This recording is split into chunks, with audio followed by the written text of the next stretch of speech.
Hello అందరు ఎలా ఉన్నారు? ఈరోజు వీడియో ఏంటంటే ఈజీగా సింపుల్గా ఎగ్ బిర్యానీ ఎలా ప్రిపేర్ చేయాలో చూసేద్దామా. ముందుగా కావాల్సిన ఎగ్స్ బాయిల్ చేసేసుకుందాము. నెక్స్ట్ ఏంటంటే ముందుగా కావాల్సిన రైస్ తీసుకొని వాటిని మంచిగా వాష్ చేసి ఒక హాఫ్ అన్ అవర్ పాటు అలా సోక్ చేసి పెట్టుకోండి.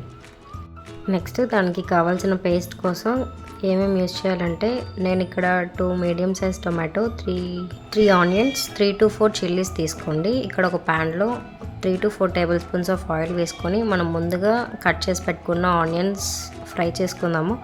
ఆనియన్స్ అనేవి సాఫ్ట్గా మగ్గేంత వరకు ఉంచి మగ్గిన తర్వాత టొమాటోని యాడ్ చేసుకోవాలి. టొమాటో ఇంకా దాంతోపాటు అల్లం వెల్లుల్లిని కూడా యాడ్ చేసుకొని ఫ్రై చేసి పెట్టుకోండి. అవి సాఫ్ట్గా మగ్గేంత వరకు అలానే ఫ్రై చేసి పెట్టుకోండి. ఆ వీడియోలో కనిపిస్తున్న విధంగా ఫ్రై చేసుకోవాలి. ఇక్కడ నేను అవి ఎగ్స్ బాయిల్ అయ్యేటప్పుడు లెమన్ ఎందుకు యూజ్ చేశాను అంటే మనం ఎగ్స్ బాయిల్ అయిన తర్వాత వాటిపైన ఉండే షెల్ అనేది తీసేటప్పుడు కొంచెం కష్టంగా ఉంటుంది. సో మీరు బాయిల్ చేసేటప్పుడు లెమన్ వేస్తే చాలా ఈజీగా వస్తుంది అనమాట. అదే ప్యాన్లో ఇక్కడ సాల్ట్, రెడ్ చిల్లీ పౌడర్, కొంచెం టర్మరిక్ యాడ్ చేసుకొని మిక్స్ చేసుకోండి. ఇలా మనం ముందుగా బాయిల్ చేసి పెట్టుకున్న ఎగ్స్కి ఘాట్లు పెట్టుకొని ఫ్రై చేసుకోవాలి. ఎందుకంటే ఆ స్పైసెస్ అన్నీ ఎగ్స్కి బాగా పడుతుంది కాబట్టి ఇలా కొంచెం మీడియం ఫ్లేమ్లో పెట్టుకొని ఫ్రై చేసి పక్కన పెట్టేసుకుందాము. మనం ముందుగా ఫ్రై చేసి పెట్టుకున్న ఉల్లిపాయ, టొమాటోని అలానే పచ్చిమిర్చిని ఒక 2-3 పచ్చిమిర్చిలు యాడ్ చేసుకొని గ్రైండ్ చేసి పెట్టుకోండి. వాటర్ అనేది ఏమి యాడ్ చేయకుండా ఫైన్ పేస్ట్ లాగా గ్రైండ్ చేసుకోవాలి. మేమైతే ఇక్కడ ప్యాన్లో చేస్తున్నాం కాబట్టి నేనైతే ఇక్కడ 1 టేబుల్ స్పూన్ ఆఫ్ గీ ఇంకా 3 to 4 table spoons of oil add చేసుకున్నా. అలానే ముందుగా చేసి పెట్టుకున్న కొన్ని ఫ్రైడ్ ఆనియన్స్ కూడా వేసుకోవాలి. ఇక్కడ కనిపిస్తున్నాయి కదా మసాలా, మరాఠీ మొగ్గ, స్టార్ పువ్వు, సాజీరా, ఇలాచి, పట్టా, లవంగం, ఇంకా కొద్దిగా మిరియాలు, అలానే కొంచెం జీరా కూడా యాడ్ చేసుకొని బాగా ఫ్రై చేసుకోండి.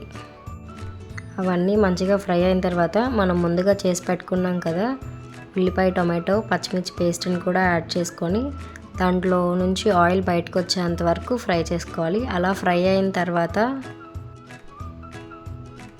ఒక కప్ ఆఫ్ కర్డ్ కూడా తీసుకొని ఆ కర్డ్ అనేది ఎక్కడ గడ్డలుగా లేకుండా ఫ్రై చేసుకోవాలి. అప్పుడే టేస్ట్ అనేది మంచిగా వస్తుంది.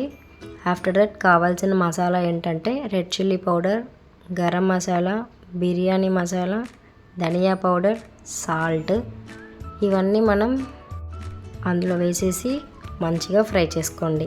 ఇది ఫ్రై అవుతున్నప్పుడు ప్యాన్కి అంటుకోకుండా ఉండాలి అంటే లిటిల్ బిట్ ఆఫ్ వాటర్ అనేది యాడ్ చేసుకొని ఫ్రై చేసుకోండి. మీ ప్యాన్కి అది స్టిక్ అవ్వకుండా ఫ్రై అవుతుంది అనమాట. ఇందులోనే కొంచెం పుదీనా, కొత్తిమీర కూడా యాడ్ చేసుకొని ఫ్రై చేసి పెట్టుకోండి.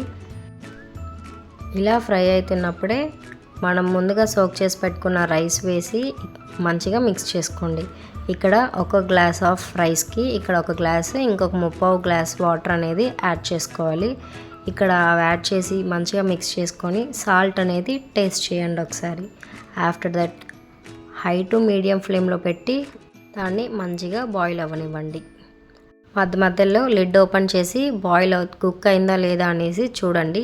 మంచిగా వాటిని మిక్స్ చేసి అలానే పెట్టండి. ఇలా మనకి కొంచెం కుక్ అయింది అని అనిపించినప్పుడు మనం ముందుగా చేసి పెట్టుకున్న ఫ్రైడ్ ఆనియన్స్ని ఇంకా ఎగ్స్ మనం ఫ్రై చేసి పెట్టుకున్నాం కదా ఎగ్స్, అవన్నీ దాని మీద పెట్టేసి లిడ్ అనేది క్లోజ్ చేయండి. లో టు మీడియం ఫ్లేమ్లో పెట్టి లిడ్ అనేది క్లోజ్ చేయండి. ఆ వాటరీనెస్ అంతా పోయేదాకా రైస్ అనేది పొడి పొడిగా వచ్చేదాకా చూసుకోండి. మీకు ప్యాన్కి అంటుకుంటే అని డౌట్ వస్తే మాత్రం లో ఫ్లేమ్లోనే పెట్టి కుక్ చేయండి. యమ్మీ యమ్మీ ఎగ్ బిర్యానీ రెడీ. చాలా సింపుల్గా మీరు కూడా ఇంట్లో ట్రై చేయండి. కామెంట్ సెక్షన్లో కామెంట్ చేయండి. Subscribe to our channel. వెళ్ళొస్తాను మరి. బాయ్.